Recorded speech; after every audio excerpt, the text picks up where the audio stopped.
परवाह की अपनी जान की आप लोग यहाँ पे आए और यहाँ आने के बाद आपने जिस धैर्य का परिचय दिया, पिछले 7 दिन से लगातार इस राजस्थान की गूंगी बेरी सरकार, जिसके अंदर संवेदनशीलता नाम की कोई चीज नहीं, जो संवेदनहीन हो चुकी है।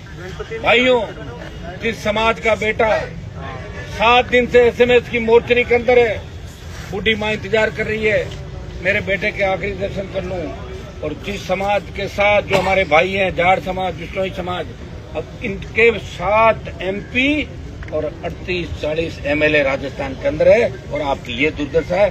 अंदाज लगाओ, अगर किसी ऐसे समाज का बच्चा शहीद होता जिनका एक भी विधायक नहीं होता, उस पर क्या बीतती, इस बात से आप अंदाज लगा सकते हो। सरकार को कोई शर्म नहीं आ रही है, और न हमारे नेताओं को शर्म आ रही है, न हमारे मंत्रियों को शर्म आ रही है। वोट के समय तो जाति और वोट और दूसरे लोगों के साथ 7 स्टार होटलों में पार्टियां करना और हमें भूल जाना, यही हमेशा 70 साल से दुर्भाग्य राजस्थान का रहा।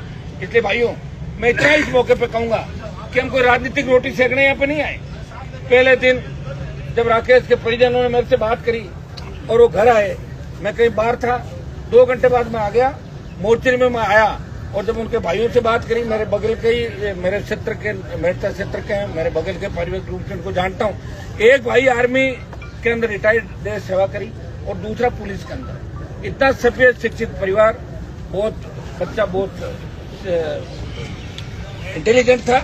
और इनके भाई साहब ने बताया कि जो एचओडी था बार बार कह रहा था कि अपने परिजनों से हमारी बात कराओ, और जब फौजी साहब बात करने गए तब उसने एचओडी ने कहा कि भाई आपस में सेटलमेंट करो, हम आपका ध्यान रखेंगे, थोड़ा आप ही हमारा ध्यान रखो। थोड़ा ध्यान मतलब 20-30 हजार रुपये पर मंथ दो, जो थीसिस पे सिग्नेचर होना है। अब आप बताइए, 1.5 साल से उसको मानसिक अवसाद में डाल दिया, फिर उसको कहा तुझे फेल करूंगा, और फेल करने के डर से यहाँ बड़े बड़े डॉक्टर नहीं है। आप देख लो, अपनी जो ये संख्या है ना, डॉक्टरों के लिए लड़ रहे हैं, यहाँ फेल करने से डर से यहाँ बड़े बड़े डॉक्टर नहीं आए कि हमारा भी नाम लिख देंगे और ये आंदोलन तो समाप्त हो जाएगा, फिर हमें फेल कर देंगे।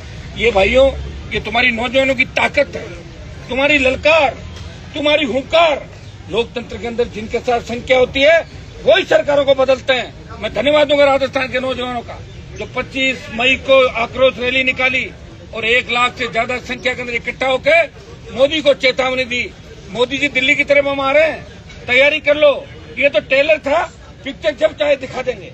मुझे पता है आपकी भुजाएं फड़क रही है, आज आप चाहते हो कि कूच करें, और मेरा मन भी कूच करने का ही देखो आप सुनिए मेरी बात। लेकिन हम चाहते हैं कि परिजन जिनके लिए हम आंदोलन कर रहे हैं, हमारा मकसद